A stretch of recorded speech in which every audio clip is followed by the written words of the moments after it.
For young teens struggling with social isolation in this pandemic, a smartphone can be a lifeline, but too much Instagram, Snapchat, and Facebook can also lead to unhealthy habits and behaviors. Maison V licensed marriage and family therapist Susan Harrington joins us this morning with some tips to help Generation Z navigate the world. Good morning, Susan. Hello, Meg. It's so good to see you again. Good to see you too. All right, so obviously everybody, it seems like these days, are addicted to their phones. But when it comes to younger people, are there any signs that parents should look out for if their child is maybe on their phone a little bit too much? There are signs. I want to just make a really important point that what these little young kids do, especially the younger they are, elementary age, they model after us as adults. So the behaviors we do on our phones make all the difference. If we sit there and scroll, they will learn that's an okay thing to do. So if you want your kids to learn that, then they're going to learn that. If you don't do it as much, then they're going to learn there's other things in life to do. So maybe put in some rules, we don't use the phone at the dinner table or, at night or something like that. Absolutely. We can talk about limitations and rule setting, and those are really important. And sometimes people need professionals to help them with those pieces. But having access to the phones, when and how much, and what to do when you're on them, those are really important. So one of the things I've heard that is really helpful is when it's bedtime, the cell phones, all the electronic devices go in the parents' room, they get charged, and they have no access.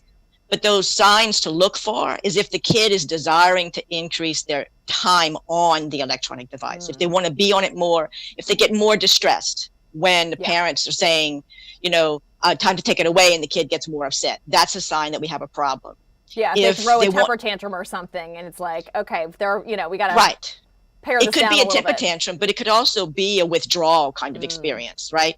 If they want to interact less with their peers, interact less with children, family, anybody like that.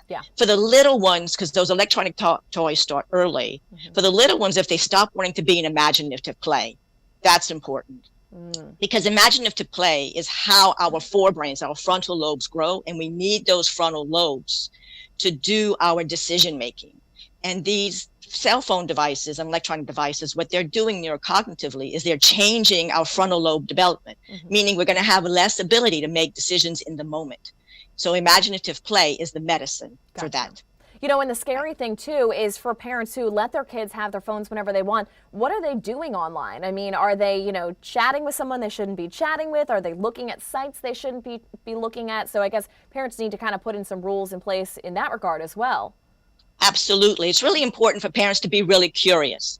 So and we can be curious in two kind of ways. First, we can literally go to the sites the kids are going to. We need to have access to their login so we can go and fiddle around and see what they're looking at. And it's important to know that what kids do is they set up secret sites and they don't tell our parents. So checking the history will also help on the electronic devices of where they're going. It's important to have time and be curious with them and to communicate these rules very clearly. And not communicate them in a fight. Don't remove the device in a fight. Don't use the device as a reward or a punishment. Electronic devices are a privilege. They're not a right, they're a privilege. And so if we don't use them for reward time, we don't use them for babysitting time, we don't use them as a punishment and remove them, then they become something that's not emotionally attached to the brain, and you'll have less of a fight with them altogether. Well, that makes sense. Susan Harrington, thank you as always for those great tips. You're welcome. We appreciate it. All right. Thank you, Meg.